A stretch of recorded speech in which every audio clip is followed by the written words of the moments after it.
Pengertian dan ruang lingkup ekonomi manajerial.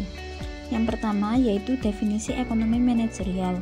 Ekonomi manajerial adalah aplikasi teori ekonomi dan perangkat analisis ilmu keputusan untuk membahas bagaimana suatu organisasi dapat mencapai tujuan atau maksudnya dengan cara yang paling efisien. Yang kedua yaitu keterkaitan dengan teori ekonomi. Suatu organisasi dapat memecahkan masalah keputusan manajemennya dengan menerapkan teori ekonomi dan perangkat ilmu keputusan. Teori ekonomi itu berupa ekonomi mikro dan makro. Yang ketiga yaitu keterkaitan dengan ilmu keputusan. Ilmu keputusan menggunakan perangkat matematika ekonomi dan ekonometri untuk membentuk dan mengestimasi model keputusan yang ditunjukkan untuk menentukan perilaku optimum perusahaan. Yang keempat yaitu keterkaitan dengan berbagai area fungsional ilmu administrasi bisnis. Area fungsional yaitu antara lain akuntansi, keuangan, pemasaran, manajemen sumber daya manusia, dan produksi. Ekonomi manajerial mengintegrasikan teori ekonomi berupa pengambilan keputusan dan area fungsional bisnis untuk mencapai tujuan organisasi secara efektif dan efisien. Yang kelima yaitu proses pengambilan keputusan manajerial.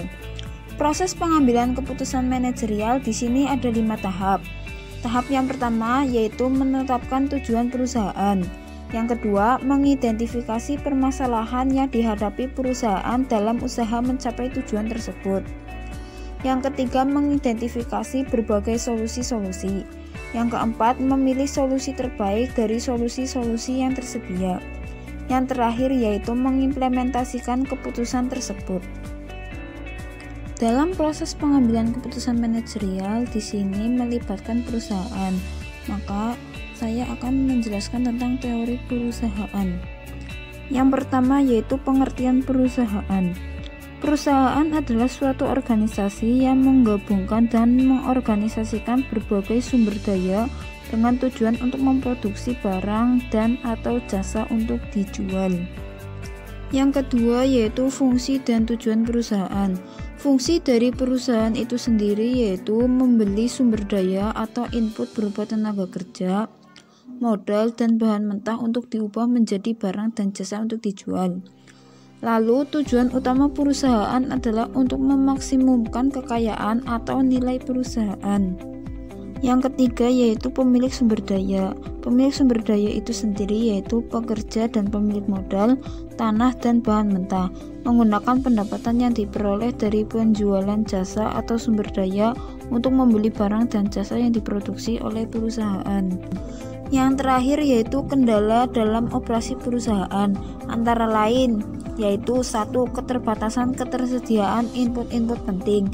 Yang kedua, kendala hukum yang dihadapi perusahaan, yaitu upah minimum, standar kesehatan dan keselamatan, standar emisi polusi, undang-undang pelanggaran praktik bisnis yang tidak jujur. Dan yang ketiga yaitu keterbatasan ruang pabrik atau gudang dan dana modal. Materi selanjutnya yaitu konsep permintaan dan penawaran. Di sini saya akan memaparkan tentang definisi permintaan dan penawaran.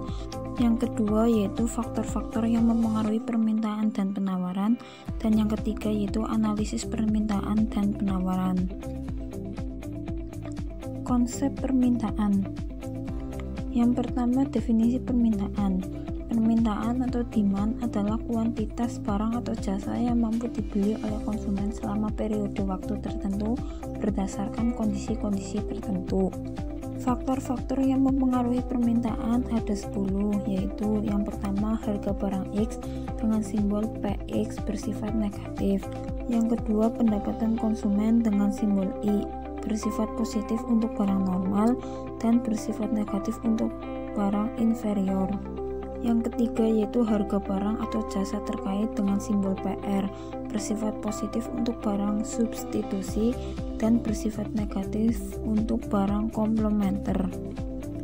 Yang keempat, ekspektasi harga di masa depan dengan simbol PE bersifat positif. Yang kelima, ekspektasi pendapatan di masa depan dengan simbol IE bersifat positif. Yang keenam, ekspektasi ketersediaan barang di masa depan dengan simbol PAE bersifat negatif. Yang ketujuh, selera konsumsi dengan simbol T bersifat positif. Yang kedelapan, jumlah konsumen potensial dengan simbol N bersifat positif. Yang kesembilan, pengeluaran untuk iklan dengan simbol A bersifat positif. Dan yang terakhir, yang 10, fitur atau atribut dari barang atau jasa dengan simbol F bersifat positif. Yang ketiga yaitu analisis permintaan. Untuk keperluan analisis, variabel-variabel yang mempengaruhi permintaan dibagi menjadi dua jenis. Jenis yang pertama yaitu variabel harga produk X dengan simbol PX, dan yang kedua variabel selain harga yaitu dengan simbol I, PE, IE, PAE, T, N, A, F, dan O yang biasa disebut dengan demand determinants dan biasanya dibuat konstan. Konsep penawaran. Yang pertama, definisi penawaran. Penawaran atau supply adalah kuantitas barang atau jasa yang ditawarkan untuk dijual di pasar yang tergantung pada sejumlah besar variabel. Yang kedua yaitu faktor-faktor yang mempengaruhi penawaran.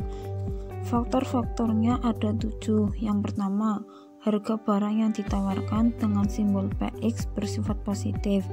Yang kedua, harga input atau bahan baku dengan simbol PI bersifat negatif.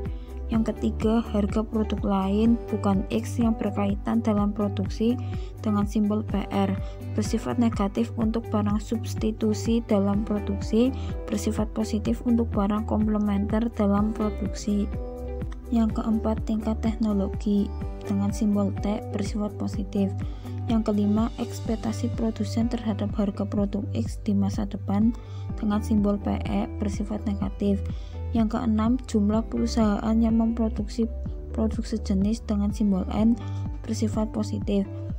Yang ketujuh, faktor-faktor lain yang berkaitan dengan penawaran terhadap produk X itu. Yang ketiga yaitu analisis penawaran.